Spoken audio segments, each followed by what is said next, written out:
And welcome back to this episode of the OCR Lounge. We've had many student athletes join us here in the lounge, from Evie Ewing, Philip Short, Cody Swanson. You've heard from Coach Lipscomb. Today's a special treat. It's a setback to success. You're going to hear the story of Rayf Vinson, one of the top athletes that have come through MRA here in some time, graduated in 2021. It's a 2020 football season you're going to hear about. He had stops at Air Force, Ole Miss, now at Samford. But there's a lot more to that story that you're going to find out today. So stay tuned to this podcast that is brought to you by Brown Bottling Group. And we're going to welcome Rayf Vinson into the show. Thank you for taking time out of your Christmas break. I mean, you're here from Birmingham, and I think you just drove down from Oxford, which is, thank you. Not a bad drive. For this, it's worth it. Yeah. I mean, just blessed. Thank you for having me. It's the kind of guy Rayf is.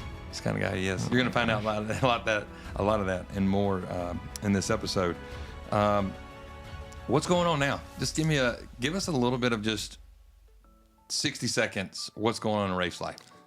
Right now, I mean, just got back from a Christian conference. It's called New Year's Conference. It's for campus outreach, and 1,000 students. Oh wow!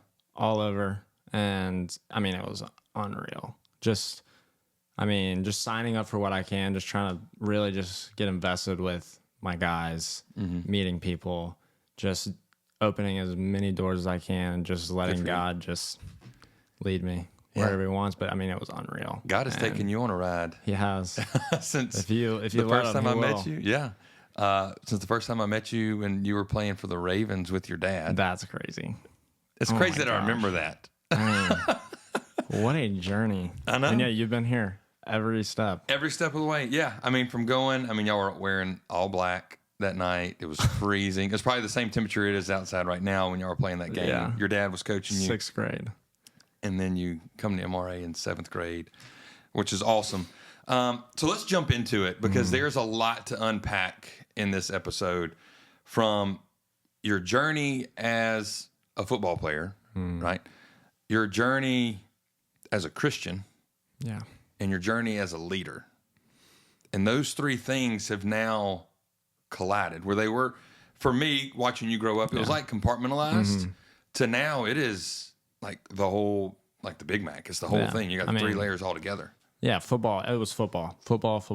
Right. And now it's just a little side thing I do. And that's just faithfulness of God. And you'll hear about it, but I mean, unreal. Yeah. Yeah. There's two key components that stick out to me when you talk about football, and I want you to relive those for a little bit. Okay. Briarcrest, your 10th grade year. We're down 28-14, right? We come back. We have Landis does something the block punt that ties it up 28-all. Then you have a pick six that seals the game as a 10th grader. Talk about that for a second. Well, I mean, you were with me since Ravens football. And I mean, that's when, my dad played Ole Miss. It's my dream. He was my superhero. I want to be just like my dad. Loved football. Grew up going to Ole Miss games. And we moved to Madison, one, for just the community, the football, and just the chance to allow my dreams to happen, and my whole family. So it was just really awesome, the sacrifice my family had. But I will say that when I got to MRA of 7th grade, and we were just tearing it up. It was awesome.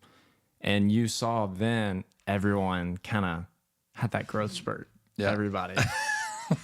And you were my junior high coach, so you were right there. And I'm just the same, 7th grade, probably until freshman year. Yeah. We had plays hide the midget. You remember that? He was tiny. He was tiny. Now he's 6'1". And yeah, so it put a chip on my shoulder for sure. And you were my track coach too. So, you were there for it all. I always was like, okay, well, I got to do 2 times as much work, if not more, to just try to stay with these guys. Yeah.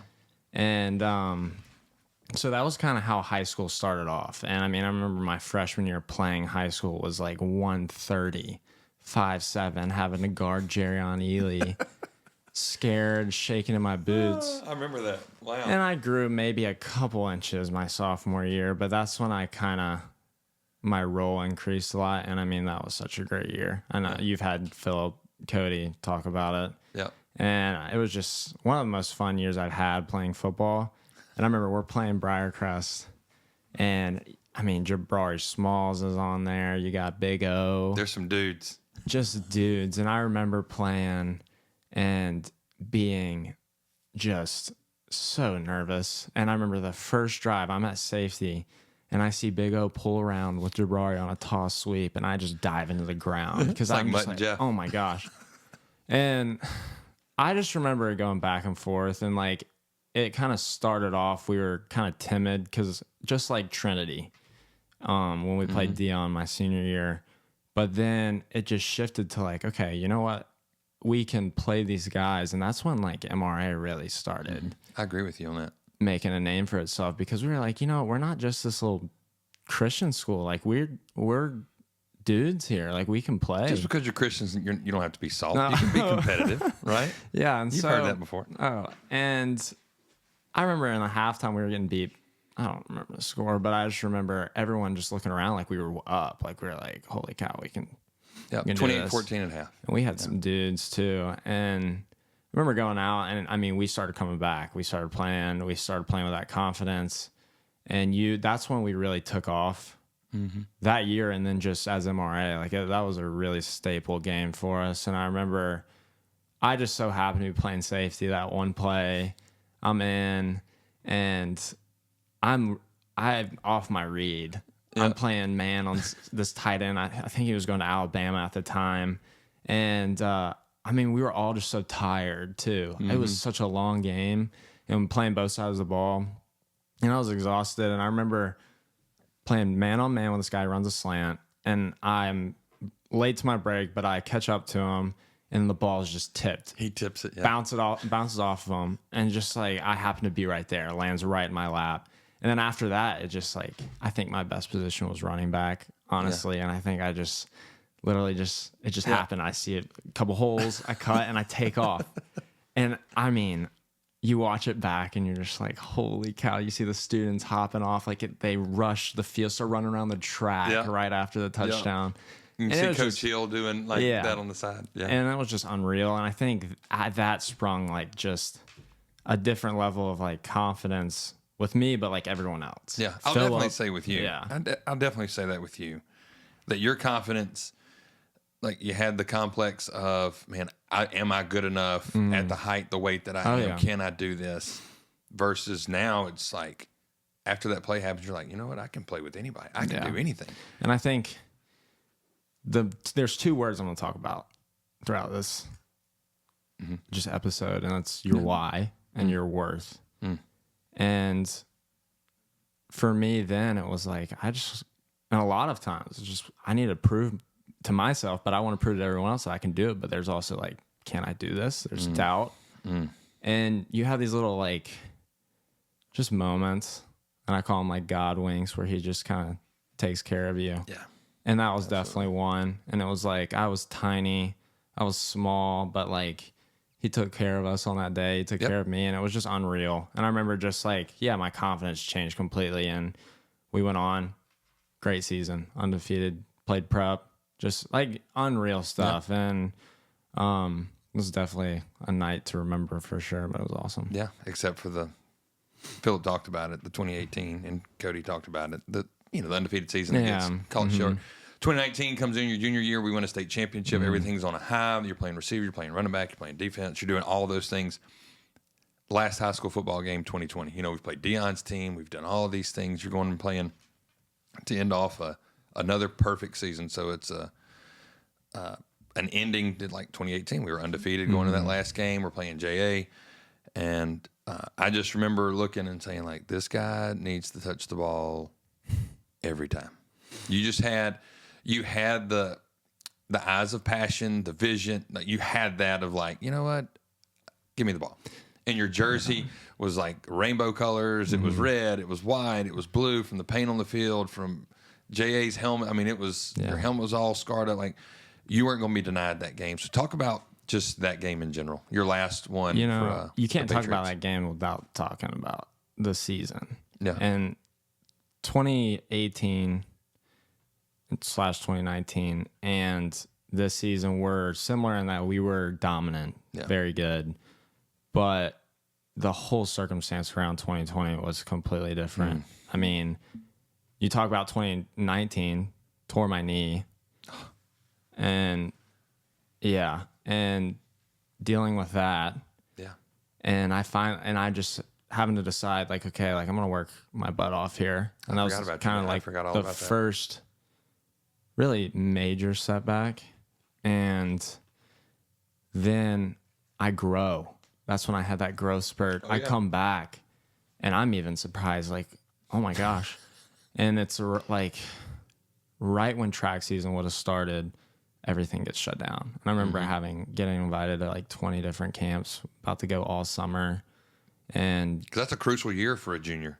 Well, that's going into your senior year. Yeah, exactly. And at that point, no one knew who I was. And it was just like, okay, well, this is the summer. Right. And I'm on top of the world. Like, I feel great. Just, I hit this huge growth spurt, and everything's starting to fall in place. And then COVID happens.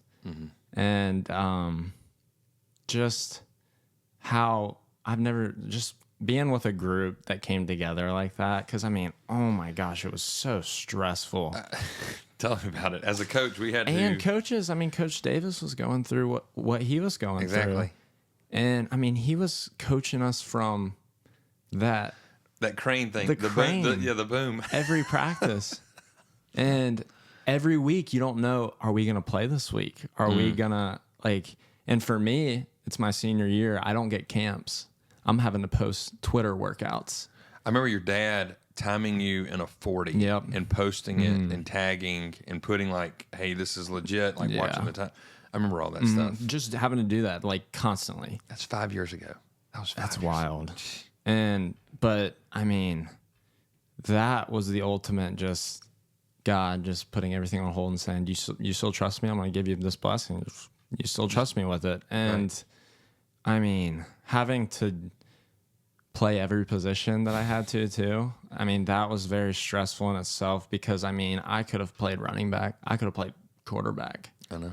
And he played every position except O-line and D-line at MRA. Yeah, that season. And it was just like a guy went out for COVID, Coach White, because I had been on defense with him since I was a freshman too. Right. Him being like, I need you at linebacker this week. And a high IQ, a football IQ. And I was just, I appreciate that. And I was just like, I've never played linebacker before.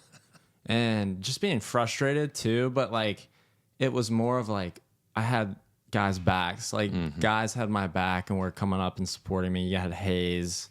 I mean, we had such a good team. Jude, all like guys who didn't go on to play college, but just put everything into that year. Yeah. Whether it was what we did on the weekends, we all just stayed together because we're like, we really want to do this. Yeah. And I mean, it was just unreal. You bring up a great point of staying together and doing things and like keeping the whole group together. That was an undefeated season. It was. So if you take that model, if COVID could teach us anything, if you stay together like that, what it does and how it moves mountains for a team. Oh my gosh. Yeah. So that's, if you're listening to this or watching this, COVID was one of those times where the world shut down, but it also brought people together. It did. And I mean, God didn't think it was a joke that we went 13-0. He had it planned. You know what I mean? It was one of those things. It was all written. And I mean, you look 5 years later, you see why. I mean, you kind of get a different perspective looking at it all. But in the moment, it was tough. I mean, we were so dominant too, even against our rivals, that I was given 8-10 touches a game and having to make 3 touchdowns, something out of that to do anything to try to get offers. And it was like I was going against my own selfish desires of like, I got to do whatever I can to, 1, stay healthy coming off this knee, and 2, to do anything I can to put my name out, but also I got to do anything this team needs. That's right. And you saw that, like we had games, JA game in the regular season. We played prep and stuff where it was frustrating because like you see it in the state championship game, which we're talking about right now. But that was the game where Coach Williams came up to me, and I mean, y'all all kind of came up to me collectively, and it was kind of an understood thing of like, you tell us when you want to come out. Yes. And oh my gosh, I was so exhausted, but it was just the ending of just so much hard work and such a long season, but it was so sweet. And I remember before that game, Ole Miss called. My dad, one of the coaches, FaceTimed my dad and was like, "Hey, we're going to offer you. We love you. All this stuff. We're going to get back to you." And I remember just crying in the locker room, my teammates hugging me. Because, I mean, it was just all this hard work was just finally, like, paying off. Because your dad played there. Oh, yeah. I mean, it's your dreams. dream. And I'm like, I just wanted a decent, maybe Sanford or something like that, but no one had scholarships because of COVID. Yeah. And I was like, I loved the idea of Air Force, Navy, wasn't against it, but I was like, I've grown up training with all these guys that go to Ole Miss. Mike Espy was training them. That's right. He's at MRA now. Yeah. And, I mean, Mingo, John Rice, like all these guys who are in the league now playing, and Malik Heath. You hung out with. You used to throw with all those dudes. I remember seeing videos, like your dad would send like, "Hey, he's just throwing around with Plumlee. You were throwing around with Will Rogers." And you're competing at a high level at practice in the summer. Like you're doing it. So I understand what you mean on that. So I'm with these guys growing up, not just like a couple of years, but I'm like, I can like play with these guys. Like, and they are telling me the same thing. And I'm like, I don't want to settle for. That's right. And not saying but like, I got this dream that like, okay, I could do this. I just need an opportunity. And it was tough because, I mean, we end up winning this game. Unreal. I mean, it was just, I mean, I was in tears after the game hugging, and it was just a special moment with all of us because of everything we went through. The masks. Everything. The mask. I mean, gosh. Are you going to play? Who's not going to be on the team this Friday night? Getting that. I mean, it was stressful. It was, and I was like, you just took a deep breath and you're like, okay. And I mean, it was one of the best seasons. I mean, it is the best season. And it really just, I mean, then y'all went on to win again, and it just established this culture. Yep. And I think it was just really awesome. And it was definitely a great day. And I remember sitting and just like hugging my mom, my dad, and being like, this is it. Like, I mean, they're going to call. Yeah. Now. And then they told me they were watching this game, all this stuff, we're going to call you. And I was committed to Navy, which is crazy. A lot of people forget that. I was committed to Navy. Holy cow, I forgot that. Yeah. And I decommitted the next day. Yep.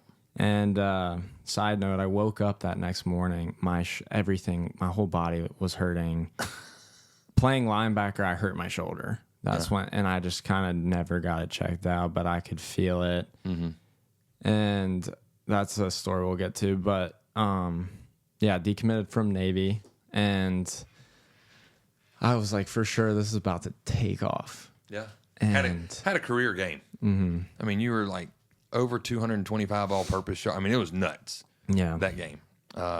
You're the one that sealed the deal. Like, I think we gave you the ball 7 times in a row to seal the game out, like finishing out. Like, it was fun. And let's just end this drive and give Rayf the ball. And I talked to guys. I saw Rush Bland, of all guys, but guys on our offensive line, just, I mean, they still just talk about how much of a brotherhood it was. And it wasn't about like, I scored, I did this. It was like, let me go to the sideline. And this is something with all of my successes. And I've had a lot of setbacks, but through the successes and through really the setbacks, which COVID was one of the world's biggest setback. But like, you grow these relationships, and that's what you remember when you do succeed. So when we won, it wasn't like, obviously I had this like, okay, well, like that's it. That's all I needed. But it was also like, let me like hug all these, like we were all just crying. Like it was just unreal, whether you were going to play college, whether you were starting, whether you were just there. Right. I mean, it was just such a special moment for the school too. And it's definitely a game that I'll never forget. But yeah. Well, let's fast forward, and I'm pulling this up right now. To Ole Miss. Okay. You know, the Navy things happens, the Air Force thing happens. I'll fast forward it for us, but it's you go through the Air Force thing and Oh my gosh. I'm running track. Yeah. running track, and we're calling. I mean, Coach Walker's calling you Falcon. I mean, he's doing all those things. Oh my gosh. Yeah. And Ole Miss happens. So, like I said, I was training with those guys, grew up, and I start really training with them because I'm getting ready to go off to play football. And I'm just taking, and the thing with Mingo, really, I mean, Jonathan Mingo is his full name, just called him Mingo. But he took me under his wing even before I went to Ole Miss. He would just teach me little things. And that dude is one of the best skilled guys I've ever seen, one of the best athletes I've ever seen. That's why he's with the Panthers. Yeah. Or he's with the Cowboys now. Oh, wow. But, I mean, he's doing great. Yeah. But just all around good guy, too. I mean, he didn't have to do that. I'm just this little white kid who, I mean... Yeah. Kind of took you under his wing and said, let me show you. Took care of me. But, like, and then just being with Mike Espy and throwing with Will, who's starting at state at the time, I'm like, I just feel this like urge inside of me, like I can play with these guys. And I remember we were doing like some track workout, and I looked at you, and I was like, I can play with these guys. Is it too late, you think? Like, and you're like, no, like you don't sign your letter. This is before we were talking to your dad. I remember this. And so David, sorry if you're listening to this. We had the conversation and we were kind of like, how do we tell your dad? Yeah. That was one of those things. And that's the thing. It was like, because my dad was a walk-on, and he was just like, I don't want you to go down that route. Like, you got a lot of good offers and scholarships. And looking at it now, I understand. Like, it's very tough, and we'll get into that. But I was just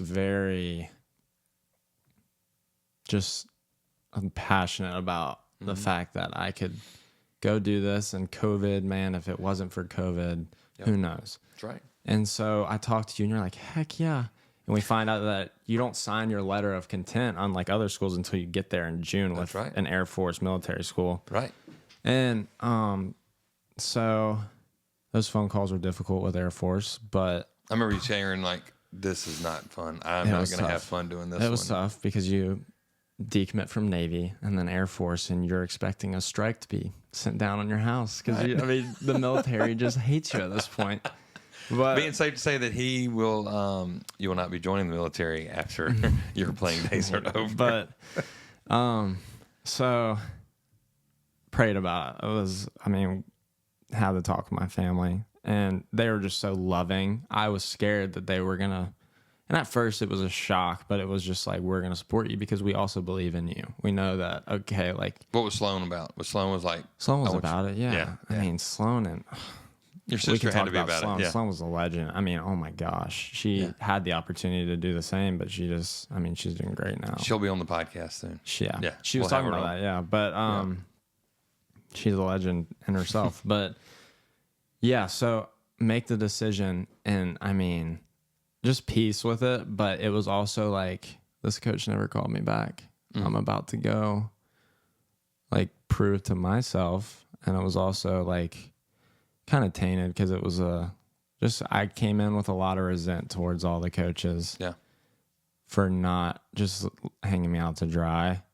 And so I get there, and I mean, you're kind of starstruck because this is my dream.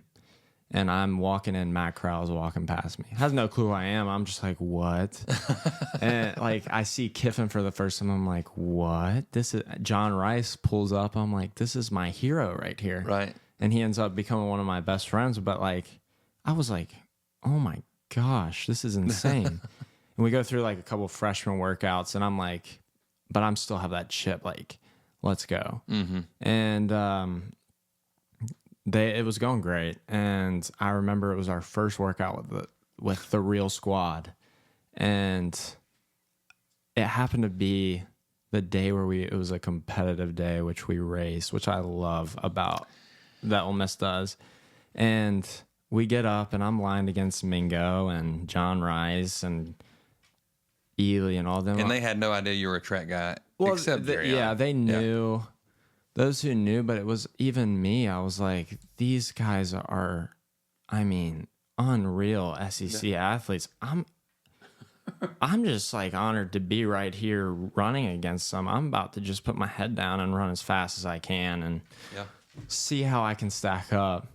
And I go out and I remember blows a whistle and I run and I just keep my head down. It was only like 20 yards and I look up and I won.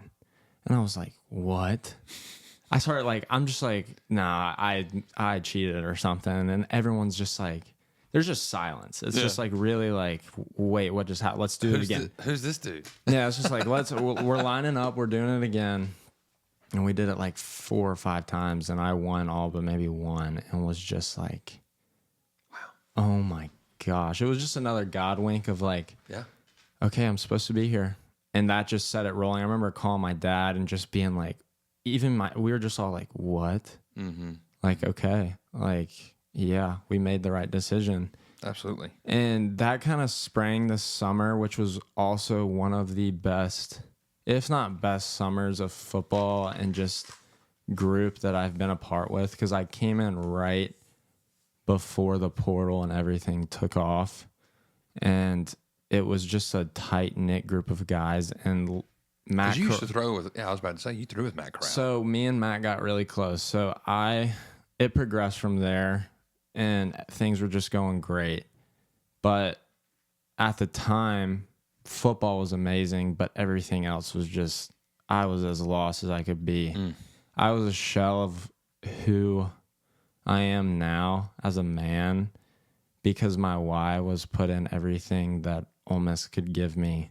And just like what the world, like that was my identity. I was like, I am now an SEC football player, and that is my identity. And that is what I put everything into. I was there all the time. Wow. And it had its fruits. Like, I mean, I was going into the season probably going to play and definitely playing on special teams, but it was going great. And I mean, Matt Corral's that year, just the leader he was, and just how it would just be like random times during the day. He'd text me, call me, hey, like, let's go throw. And I'm like, awesome, who's all going? He's like, it's just me and you.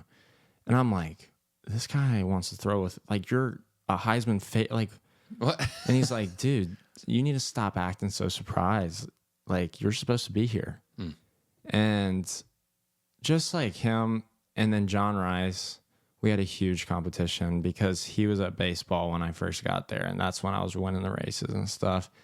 And everyone's like, oh, we got this. Yeah. He's the new fast white guy.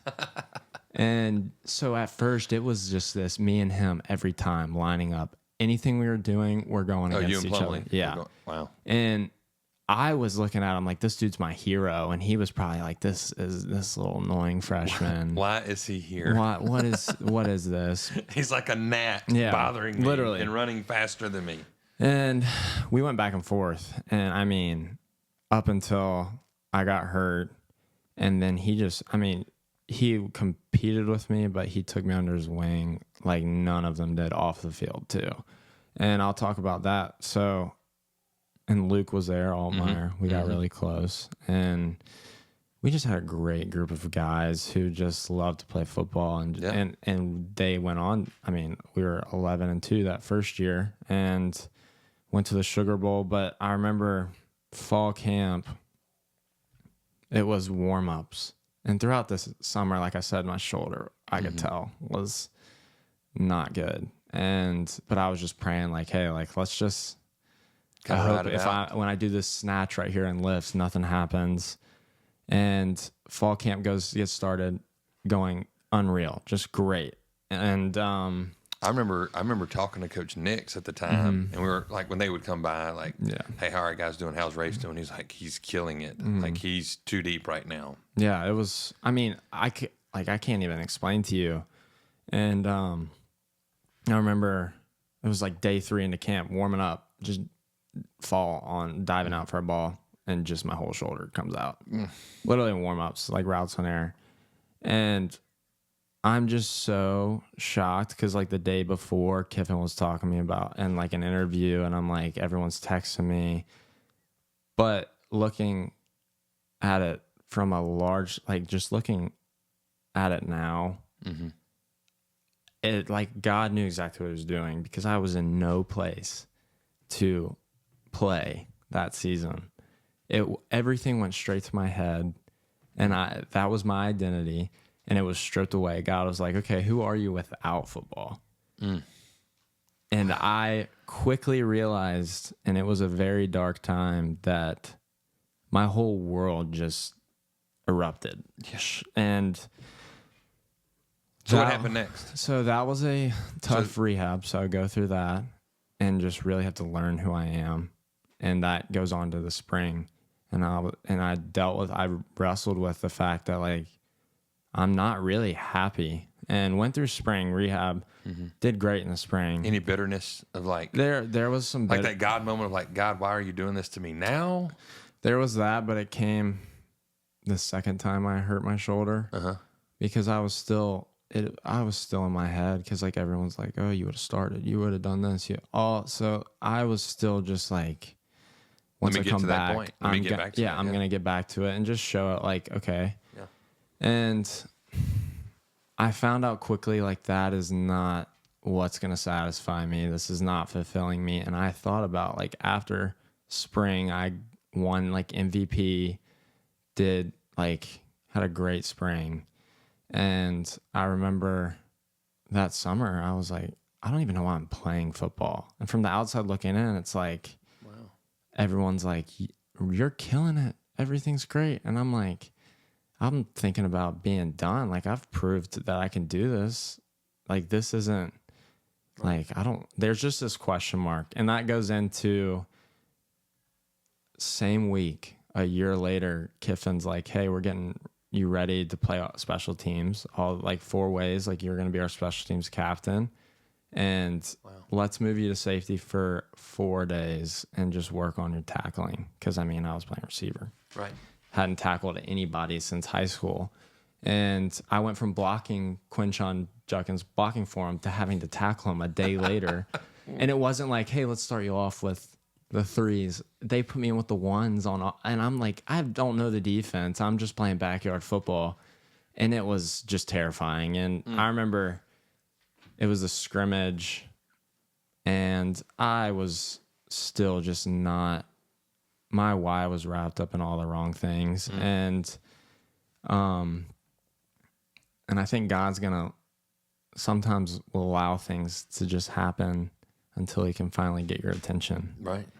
And I remember getting hurt on the last play. It was 60-play scrimmage at safety because they gave me a surgery for a receiver. Yeah.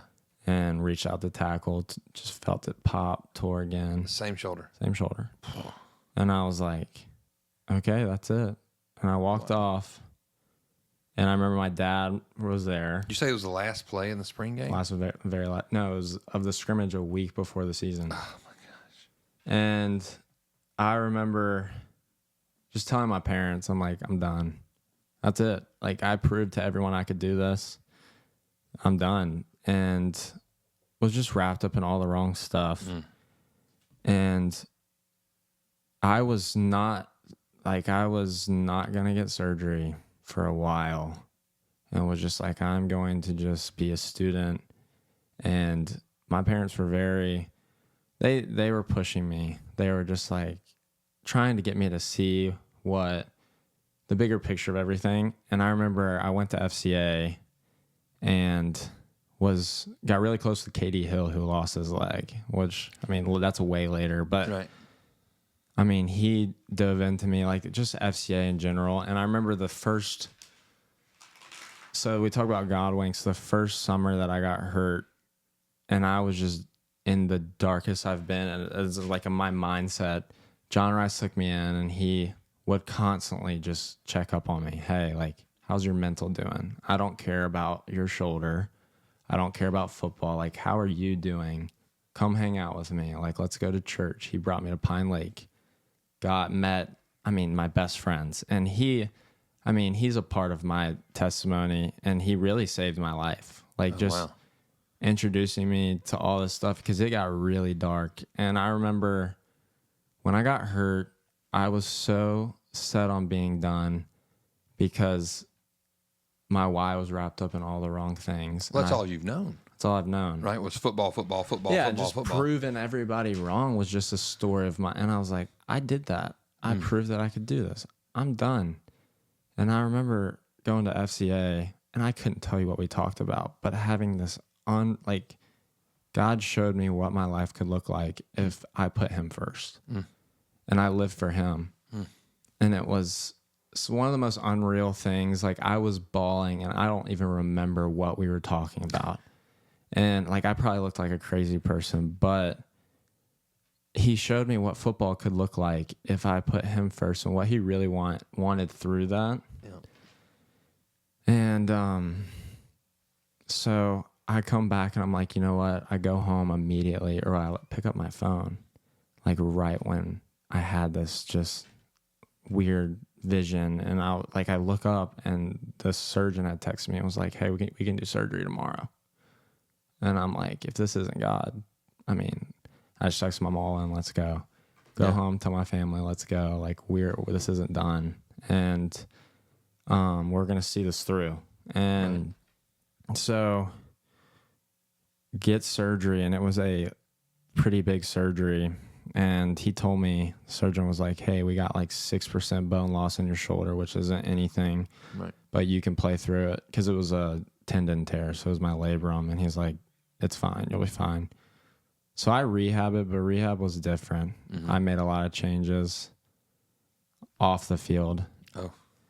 And rehabbed my butt off. And when I came back, and this is one of the most humbling things, but I came back, and football was different. I mean, it wasn't like my first year where you had a whole new team every year. That's when the portal kind of started. Took off, NIL took off, and so football started shifting. But it was more of a like, I'm just gonna trust what God was showing me instead of you leading that path. Because this isn't my story anymore. Right. My why shifted from, it's not about me. This is a story about him. That's right. And I ended up going on this mission trip. Well, before that, I'm doing routes on air. First day I get cleared with Coach Nix. Shoulder pops out. Gosh. I'm like, what? I just did 9 months of rehab. First day, it's popping out. It's not supposed to do this. Right. And I remember just sitting with my family, just like, what? Like, and that's when it was like, what is this? Like, you showed me that you wanted me to keep playing. Why am I dealing with this? Like, there's no way I'm going to be able to play. And I'm meeting with doctors, and they're like, hey, like, you might have to get another surgery. We go do a bone scan. I had 60% bone loss the whole time. 6% or 60? 60. Whew. So he said, like, it was 6%. It was 60 the whole time. So I had nothing there to support that. So they're like, we're going to have to go do a bone graft, get you another surgery. And my team surgeon was telling me at the time, like, you're going to miss another season. And I'm like, what? And so they told me, like, hey, you need to stay. Jeez. You need to stay back in rehab, because I was thinking about going on this mission trip. And I was like, okay. And my dad was, well, we talked, and I was just like, okay, I'm going to stay back. And 2 days later, like before the trip, like I get a call from Daniel Judge, who's a student pastor there. He's like one of my mentors. And he's like, hey, like, and I remember like being sad I wasn't going. And it was basically like the Holy Spirit was speaking through the phone to him, just like telling me everything. Like, you need to, like, answering every question. Like, you need to go on this trip, basically. And I went, and where'd y'all go? Honduras. And we went on to this orphanage in the middle, like the top of this coffee bean mountain, like where they raise coffee beans and stuff. But it was an orphanage. And let me tell you, if you want your perspective changed, go to a place like that, and you will realize quickly, like I did, oh my gosh, like, I'm worried about my shoulder right now. These kids have no home. Their mom just got killed. Yeah. They don't know if they're going to have their next meal. And I'm worried about a game right now. So that shift in perspective, was one of those go back to God winks of saying like, gosh. hey, Yeah. football was just this vehicle that I'm using for you to start furthering my kingdom. Oh yeah. That's when it completely changed. And I was up on this mountain with this kid, this little orphan, and he was just like the joy he had. And I was just like, I had tears in my eyes just sitting like, I am so focused and driven towards these stuff that just doesn't matter. And I've been going about this all wrong. And that's when before I came off that mountain, first off, I had this just heart change. And it was like my heart was open again. And when I was leaving, I was like, I don't care if I never play a snap. I'm going to be there. If I'm in the locker room, if I'm in the training room, just getting to share my story and being there for guys who are hurt, because when you get hurt, especially as like a D1 athlete, that, like I said, it's your identity. You have all this, it can be really dark. And I was like, if that's what I have to be, just like a light in there, then use me for that. What I start thinking about is that moment in which you just said about a locker room, being a good teammate. I prefaced that earlier, like your leadership skills are impeccable, especially even when you played. But you being able to share your story in the locker room, in the training room, or just warming up, or just walking down the hall of this facility, you sharing your story allows other guys who, we know it now in the world of NIL, it's crazy. It's a me. Yeah. But you get to have, we get to have gospel conversations, and you get to have those by your story. And it's just your perspective changes, and your why goes from, I found my why and my worth in just this stuff that means absolutely nothing. Yeah. And so this time, my why is not going to be about myself. It's not going to be about what any of this could give me. It's what God can do through me. And this isn't about me. This is about his story and furthering his kingdom, not building up my own kingdom. And that's how I came back. And I came back having to go into another surgery. And this, you want to talk about God moments. So this is the third surgery. Third surgery. Third in college. I had 2 before. Same shoulder. Yeah, so same shoulder. And like I said, our surgeon's saying, you're going to miss a whole season. So we're like, I kind of want to go down to Birmingham. This guy, Dr. Kane, is known for his surgeries. He's done, I walk in his office, Drew Brees. He saved Drew Brees' career. I think your dad told Coach Davis and I about hey, Rayf's going to go see another guy. We're going to go to give a second opinion. We wanted a second opinion. And because I was just thinking about life after football at this point too. And I'm like, let's go down to Birmingham. And went down to Birmingham, and which is funny. I'll talk about that in a second. But that's where I am now. But go down to Birmingham, and immediately I walk in. It's like you have moments where you feel like the Holy Spirit's in the room, but I couldn't really place it because I'm just like, I didn't think anything of it. I'm just like, I'm just going to go schedule this surgery with this guy. And he walks in, and you think you're just like, you look at all, in his office, you see all these jerseys. Every jersey you could ever think of is in there. And you're just like, why is this guy seeing me right now? Yeah. And so he walks in, and you're just like, this guy's a celebrity. He's walking in. And he looks at me, grabs my shoulder, and moves it in a way. And he's like, yeah, I feel that in there. I'm like, oh my gosh, this guy is legit. We're in the right spot. Yeah. And my parents are in there with me. And he was like, hey, we're going to do this bone graft. That's what we're going to do. And you're going to be okay. And immediately, I'm like, well, okay. And he's like, I'm like, okay, so how long am I out? And he's like, oh, you'll play it in every game this year.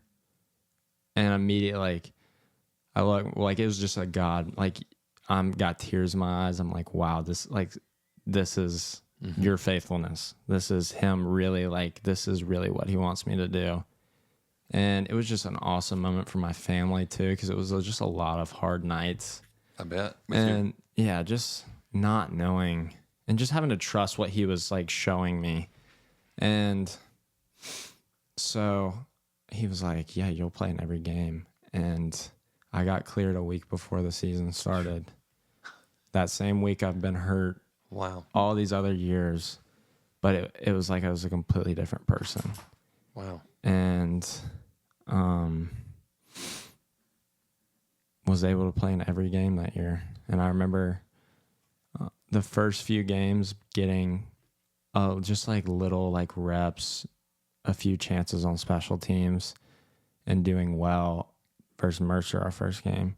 Second game, got my first start on special teams. Tulane did well enough to start again. Georgia Tech did really well that game. Mm-hmm. And my eyes were set on Alabama. That fourth game, going to Bama. And when I just remember there were just these little moments, like my first game, walking through that Walk of Champions, just like wow, this was... That dream from high school when you played for everything, the Ravens. Yeah. I mean, it was a very emotional day to going to my first travel game and then going to my first night game at Ole Miss and like starting and then going to my first SEC game, and it's Alabama. And this was Nick Saban, like the year before he retired. And I remember walking in there, and when they would release our travel roster and I saw that I was starting, because it changes every week. Right. Just like... I mean, there were just so many special moments, and it was great to just celebrate those with my family. Mm-hmm. Especially for your dad. Yeah. I mean, seeing, and I hope I get to experience this with my son, but to see where your dad fulfilled a dream that he had to play at Ole Miss, and then to see his son on the same field, doing the same things, experiencing the same experiences, that's just a special moment. Yeah, and I mean, I don't think it matters, because I'll talk about it at Sanford. If wherever you're at, just seeing someone you love, and like especially my parents seeing me, like I was happy for them too, because I mean, it was all of us. We were a team through all this, and I remember playing at Alabama, just being like, I'm not supposed, like looking across the field, and it's like the primetime game, and I see those red helmets. I see Saban 20 feet to my right. I'm like, I am not supposed to be here, right? This is unreal. And just being kind of like a fanboy, but like the first start of that year, it was really special in those ways. Yeah. And it was a great season, best season in Ole Miss history. And so, like I said, things started to shift a little bit in the fact of like, it was great in those aspects, but football was so different than it was when I got there. Yeah. And being out of it, being injured, you kind of like away from it. And so you don't really see all the insights, because I'm so focused on getting healthy and getting back, and I'm completely like away, like with the trainers. Mm-hmm. And I kind of don't really get to tell, but I see like John Rice leaves, and it was tough. And that's the toughest thing now, is that you build these relationships and they can be gone within 6 months. Yeah. But I see John Rice leave. I see Luke leave. And I mean, as they should. I mean, they are doing amazing. Luke is lighting it up right now. John Rice just got signed with the Seahawks. Yeah. And so, but that was tough. But I really found my community through the church then. And it was just really tough because NIL and the money and the portal changed everything. And it just wasn't the same. And it's nothing against Ole Miss. It's just football across the board is completely different. And I remember it was like 8 games in, and I was like, that feeling started fading. Because, again, that wasn't my why anymore. It was about the relationships. And then you're like, okay, well, there's not much of this here. Yeah. They've left. Or anywhere. I mean, it's just like you got guys who are worried about money. You got guys who are worried about, I mean, it's just, there's no really relationship building. I mean, Junkins leaves. Yeah, I mean, it's not, all these it's dudes not really, it's everywhere. It's not just at Ole Miss. And so I'm not dogging Ole Miss at all. It's just hard because it's not about football anymore. It is about, that's across the whole landscape. It's a business. Yes, it is. And it is. So, I mean, playing in the Egg Bowl was the last time I really saw that, which was a dream for me. I get to play in the Egg Bowl. Like, holy cow. And I remember no one really knew we won, but there was no celebrating. Because we had like 5 guys from Mississippi. Mm-hmm. It used to be just this huge thing, and now it's just like no one really knew what we were celebrating in the locker room. We were just excited like we're that holding this trophy. we got cigars and stuff, but like we didn't really understand, or a lot of them didn't understand what it truly meant. And so I was like, this is not the same Ole Miss that I grew up loving. This isn't the same place that I was at when I was a freshman. And I was like sitting down for the longest time. I was really involved with FCA and church at Pine Lake there. And I was like, I've done everything I've wanted to do. Like just to be able to play was a blessing. I'm fine. Like I think I'm going to just work for FCA and be involved with the guys without going through the physical stuff with my injuries and everything, and just enjoy just that. And I was talking to my mom, and she was like, what if a good school offered you that was a really solid coach who cared about you and the team? There wasn't that NIL, there wasn't all this stuff. I was like, oh, I'd go in an instant. She was like, well, you still want to play then? And I was like, you're right.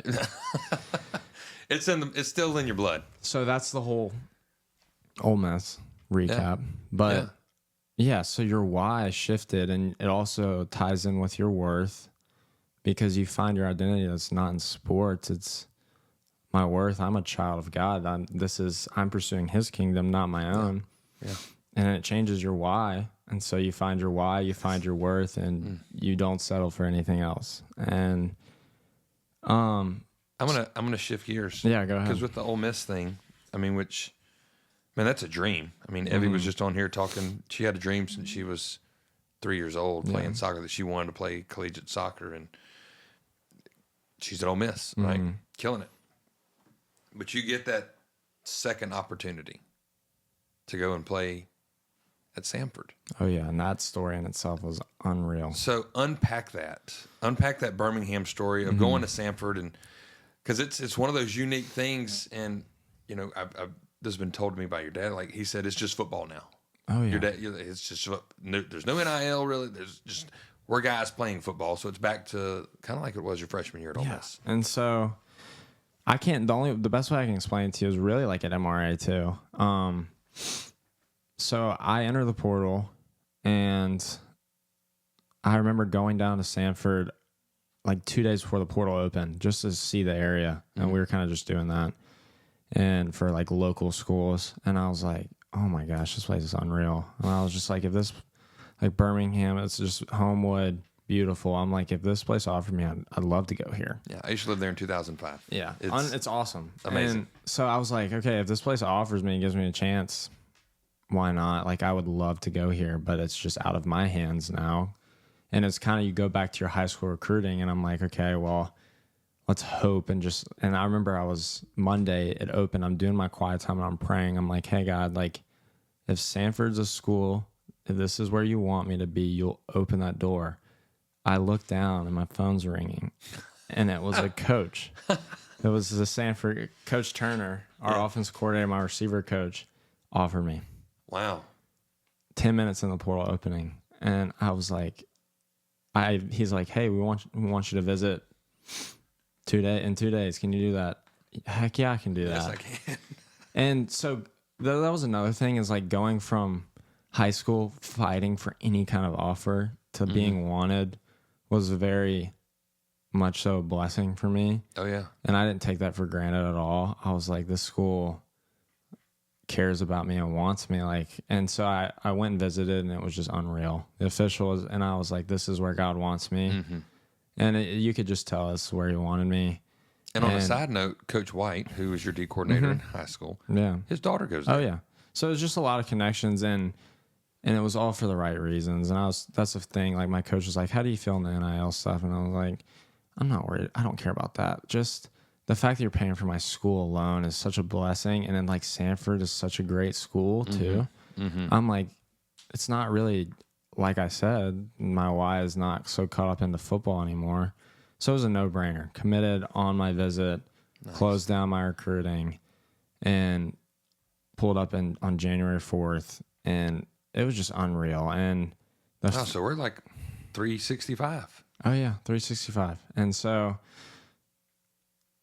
within the first 2 workouts, you could tell like these guys are guys just like me. They are guys, great athletes too, but they have been giving nothing but a scholarship that's not about money. The entitlement's not there. Yeah. It is about, I love football. And you got guys with similar stories, guys who've been injured, guys who have been through it, even the walk-ons. Like, I got a bunch of buddies. My best friends are the walk-ons there.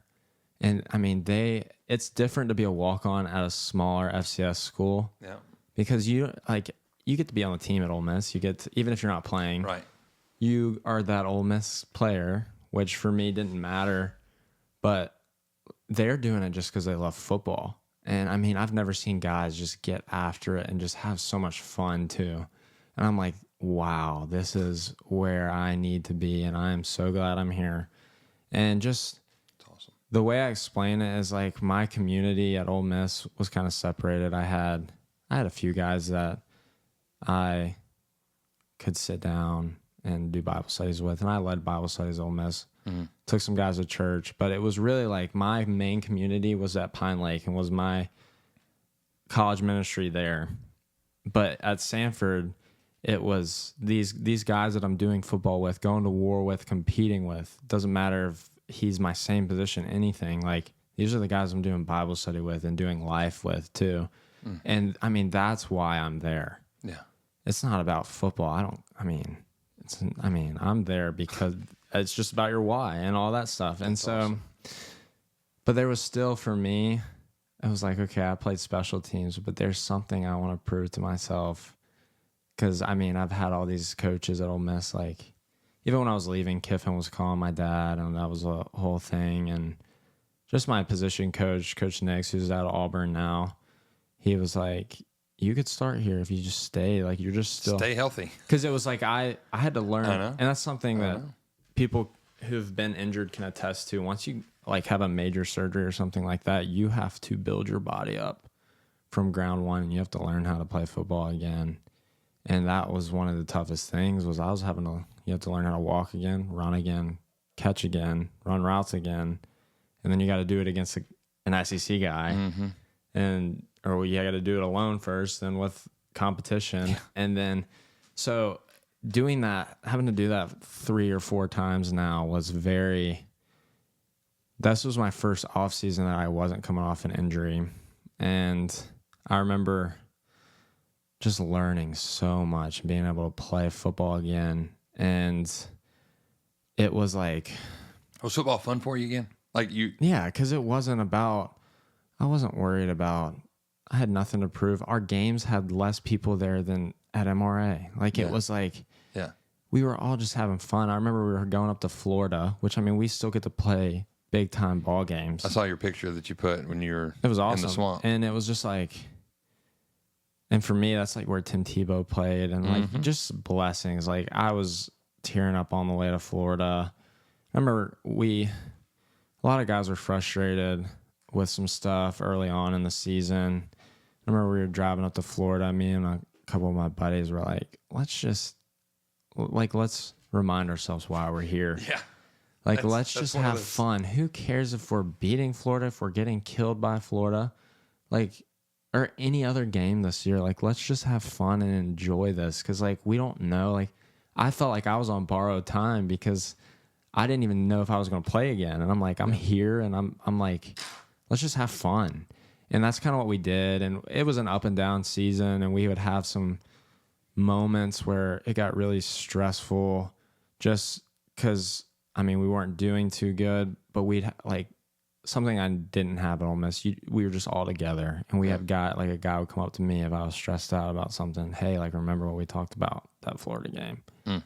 Remember what? Even like, and we'd have like one of my good buddies, Ryan Oliver, guy named Daniel Valdez. He's a receiver.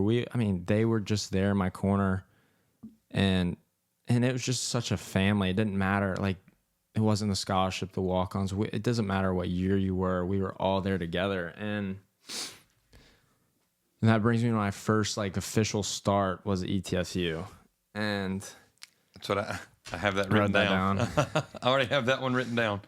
That's kind of where I want to go and kind of encompass this whole thing, and then we'll wrap it all up. But ETSU happens, you get your first start. Yeah. So we go there, and it just feels good, like warm-ups. Everything's good, but it's my first start, and I'm like, okay, like I want to prove to all these people who are like, oh, you're about to go ball out at this FCS school, all this stuff. And I was like, there's still there's some pressure of like, okay, like, and when you're a walk-on for so long and you get put on scholarship, you're like, I want to earn the scholarship because I got walk-ons who are working their butt offs too. I know what that's like. Yep. I want to earn every bit of the scholarship. And I remember the very first play, it was third down, and it was my first play. Bring me in. I look and I see it's this little hitch and go. I'm like, holy crap. There's no ease into it. It's go time. I do the hitch. He bites. Catch the ball. I just focus like catch ball. Caught it. Take off. And 90-yard touchdown. And I don't someone told me a couple days ago it was a Sports Center top 10 nominee. It was. And I remember watching that and I know him. And I was running down and I was just like I said, it's everything. All of it just kind of came together, and I was going through my head. I'm running the end zone. My family's in the end zone, jumping up and down. That's awesome. And I remember when I scored, it was just disbelief, but it wasn't like, look at me. I went and hugged, all my guys came off the sideline, were meeting me in the end zone, and I was just hugging everybody. And I was like, there's no way. I was just like, wow. It's the feelings you've been waiting to feel when you were in Oxford. And it has just, there's so many people, and that's the thing that kept me in football the longest time, were the people and the relationships I made. And that's what it was about. It wasn't like, look at my play. It was like, I had all these texts, and I was like, you're the reason. It's this conversation from my roommate, Lex, who kept me in it. Yeah. In fall camp when it was really hard. It was like the conversation on the bus ride, these conversations. It was all the trainers that worked with me all those years. It was all the coaches who told me to stay in it in tough moments at Ole Miss. And it was my family, really just celebrating with all of those guys. Yeah. And what that was Rayf's first career college touchdown. That was my first catch too. And first catch. So could he run fast? Absolutely. His first catch was his first touchdown. And so after that day, it was just really special. And I thought this was cool, and I just put two and two together with this. You talk about God winks. I think this is one of those little God winks at Samford. You're 11. In high school, you were number 2. Yeah. 1 + 1 = 2. Yeah. Just one of those simple. Yeah, and it's just, you're where you're supposed to be. It was very special. We went on to beat Mercer. It was 5 in the nation that next week. And but it was it's about football, and that's the thing now. I go on, unfortunately, the next game, which is blocking for a dude. Someone dives into my knee. And you just can't really, that's just one of those things you're just and and everyone looks at it. So you've had surgery? This is my 6th surgery, yeah. 6th? So, wow. I walk off the field and I'm like, okay, all right. And it's different. Because I've been through it. And with failures and setbacks, there's this why? Why? Where's the silver lining? What about And it went from why to what's next, and Paul talks about that. And he's just embrace trials. Trials can be some of the best things that happen to you. And I honestly went into the surgery completely relaxed and was like, you know what, this is about, I was excited about what God's gonna teach me now. He's grown me in every surgery along the way, every rejection, every no, every closed door, has ended up becoming the best thing that happened to me. And so after every surgery, I've always come back, whether it's football or really just in life, just a completely new perspective and a completely different man. And so it turned from why to what's next. What do you have for me next? Like what? Because behind every mountain is another mountain. That's right. And so it's like, okay, well, there's a purpose through this. And you know what? Like, I'm just going to get up. I'm still standing. You know, it's like enemy can throw whatever he wants. I'm going to get up and walk off. And I had that when I was on the ground. I just got up and walked off, and I was like, all right, we're just going to do this together. I got the people in my life that I needed. And you're how old now? 22. 22.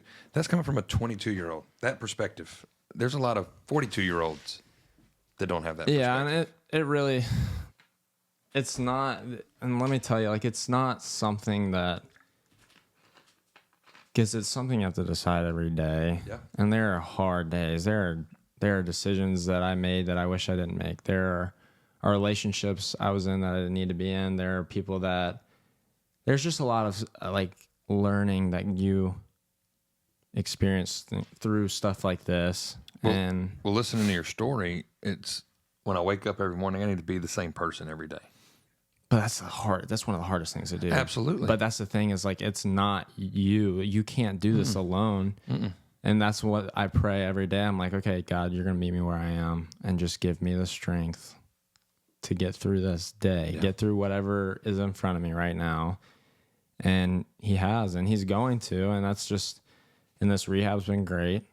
And really just excited for this next year of diving into, because after that touchdown, I was like, what else do I want to do? Right. And I was like, there was just this peace that went over me. And I was like, okay. And every other injury, it was like, there's still a little bit more I want to prove. And this one, it's like, okay, like, I've done all I wanted to do. Like, this isn't about football anymore. This isn't about me, like, at all. And your why kind of even shifts a little bit more. This is about all my teammates now. And I want to see all my guys succeed. I want to see off the field too, just like John Rice. And it's just like this cycle of relationships that you make. Okay, like, these guys were there for me when I went through this. How can I be a John Rice or somebody to the guys here? How can I help these guys? How can I? And that's what I'm passionate about now, is just rehabbing, attacking football, opening every door that I can, but really focusing on what is in front of me. Yeah. And well, I'm going to ask you this. I want you to finish this up with a charge or a challenge, because look, these student athletes that are still in high school are listening to this podcast. There's going to be CEOs of companies going to listen to this podcast. There's going to be teachers and coaches across the country that live in this podcast. If you had to give them advice on how to keep pushing forward, what would that be? You can't do it alone at all. And for me, as a Christian athlete, as a Christian having a walk with God, I had to learn the hard way, which most of us do. But I had to get to know God, and I'm still doing this. And I'm so far from anywhere close to perfect or anything. But I had to get to know God for who he is and not what he can give me. I went to him chasing, it says here, God's going to give me peace. God's going to give me this. God's going to give me blessings. God's going to do this. That's who he is. You go to God. When you grow that relationship with God, you find peace in him. You find love through him. You do all this, and then just don't do it alone. And that's my main challenge. And really just for the high school athletes out there, don't worry about college. Don't focus on that. Enjoy where you're at right now. Really, for everybody, just enjoy where you're at right now, because this is such a blessing that you get to go to a school like MRA or wherever you're at. Right. I mean, if I had to tell myself something, it's just slow down and just be where you're at right now, because if you really were if we were fully committed to where we're at right now, like God could do so much through that. And I'm telling myself that now. And that's really what I'm going to be focused on this next year with the guys. And that's what I've already been doing throughout this break. And I've seen so much fruit from it just through the relationships. And so really just be where your feet at and just enjoy right now. Yeah. And I love the word slow down. Yeah, I love that. Slow down. Slow down. And just, it's not about football. It's not, because all this other stuff you see, the social media stuff, and it's really blown up now. Yeah. Well, But I was just talking to the producer that does our stuff for us. Austin and I were talking about this yesterday of just like so many times we're looking for the next thing, that we lose sight of the blessing that's happening right now. Yeah. And coming from a guy who got to go, because there's a lot of walk-ons just a lot of high school guys who've wanted to maybe do the same thing and chase after what I did. And the thing I tell them is like, this stuff that they try to appeal you with, the pictures, the followers, the gear that you get, the locker rooms, the facilities, you don't remember any of that when you leave. You don't, like, the things that pop out in your head when you're gone are the relationships. And the relationships you made. And that's like, I don't have any of my jerseys, any of the pictures of me playing hung up anywhere in my room or in my house or anything. The only picture I have is just me and 5 of my closest friends who are at Ole Miss, and we're praying before a game. And that's what you remember. Those are the guys I still talk to every day. And that's what matters. And so first is just, you really need to find your why. That's another challenge. I mean, that's kind of what I've talked about this whole thing. Find your why and root it in your worth. But we all have the same why. We're different, and that'll give you your worth, and never settle for anything less. Love it. Yep. It's been a great conversation, Rayf. Appreciate you having me. It's been awesome. I am blessed from this conversation. Man, I know you're going to bless a lot of people with our conversation today, mainly because the realness of it. Like, this is not one of those Disney Hallmark stories, right? That some people are like, oh, like, no, this is real life, and I experienced that with you up until, you move off to Sanford, like the Ole Miss, the Navy, the Air Force. I mean, your setbacks and surgeries and this, I mean, how you've grown as a young man, being 22, to having the spiritual knowledge and growth and mindset of, a 40-year-old. I mean, it's amazing to see the growth from you, and how God is shaping you and still using you. That football was the vehicle that has shifted you to lead other men to Christ. Exactly. It was just a platform, and no one's going to remember anything about this football stuff. I'll remember 2020, and then I'll remember You remember the moments. You remember, because what you remember with me is the Ravens game. You remember just all the stuff that got me there. You don't it's not about the destination. It's about what. You hear it all the time. The journey. The journey. And so, I'm super blessed. Thank y'all for having me. And you hear that, and it sounds great, and I appreciate what you're saying to me about my maturity, but it is a battle every day, and I am nowhere where I want to be. Yeah. But I think that's the beauty in it. Is okay. I think an encouragement to our student athletes that are listening to this, and even coaches. It's a daily fist fight if you want to get into it. Yeah, it's a daily, and you're gonna get knocked back so many times. But the question is, are you gonna get back up? Yeah. Or are you gonna go back to him? And if you do, he's going to give you even more strength, and it's going to be immeasurably better than you could even imagine. And once again, that was Rayf Vinson joining us in the lounge. I hope you're as inspired as I was and as encouraged as I was through that conversation of just so many things that he has gone through with his life. Some of the main things that I took away from our conversation are those God winks. A lot of times we experience them, we just don't know that it's him, but you have to listen to his voice to know that those are him. leading your path. He discusses your why and your worth, and so much of his conversations with God were all about football in the beginning. And now it has turned to his whole mind shift of knowing your why and finding your why and root that in his truth. The setbacks that we discussed from the 6 surgeries in 5 years. I mean, I couldn't imagine going through 1 surgery in 1 year, and the perseverance that he has shown to keep coming back to college football, which led to his first catch and his first college touchdown versus ETSU. He talks about that. And then the charge that he had. I think this speaks to a lot of people in today's world, is be where your feet are.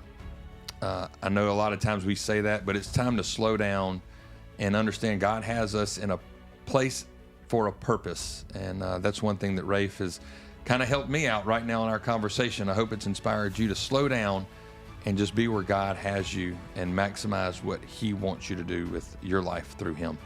So thank you, Rayf, so much for being an inspiration, not only to MRA students, but to whoever listens to this or watches this podcast. Thank you for joining us today. Thanks for the long drive, 3-hour drive you had from Oxford to join us in the OCR Lounge. And once again, thank you to Brown Bottling Group for being the title sponsor of the OCR Lounge.